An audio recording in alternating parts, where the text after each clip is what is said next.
எப்ப கொடுக்கலாம், என்ன கொடுக்கலாம்? சத்து மருந்து குழந்தைங்க நல்லபடியா வளர்றதுக்கு முக்கியமானது மல்டிவிட்டமின், வைட்டமின் டி, இரும்பு சத்து மருந்து.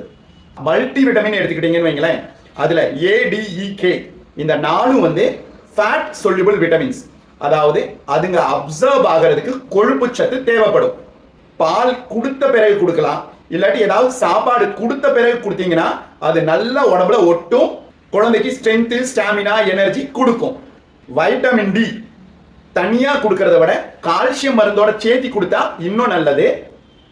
ஏன்னா வைட்டமின் டி தான் கால்சியத்தை போனுக்கும் திசுக்களுக்கும் கொண்டு போய் செலுத்தும்.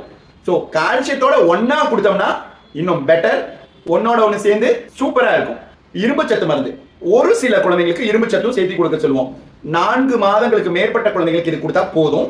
ஸோ அப்படி கொடுக்கும் பொழுது காலையில வெறும் வயிற்றுல கொடுத்தா நல்லது. இரும்பும் கால்சியமும் ஒன்னா சேர்த்த முடியாது, ஒன்னா சேர்த்துனா ஏதாவது ஒண்ணுதான் அப்சர்வ் ஆகும். ஸோ அயனை காலையில கொடுத்துருவோம், வெறும் வயிற்றுல கொடுத்தா அப்சர்ப்ஷன் இன்னும் நல்லது. ஏன்னா பொதுவா இரும்பு வந்து அயன் வந்து ஈஸியா உடம்புல ஒட்டாது. நம்ம எவ்வளவு சாப்பிட்டாலும் 10% அளவுக்கு அப்சர்வ் ஆகிறதே அதிகம். ஸோ வெறும் வயிற்றுல கொடுத்தா நல்லது. இல்ல சில நேரம் வெறும் வயிற்றுல கொடுத்தா எரிச்சல் ஆகுது, வயிறு வலிக்குதுன்னு ஃபீல் பண்ணீங்கன்னா சாப்பிட்ட பிறகு கொடுக்கலாம்.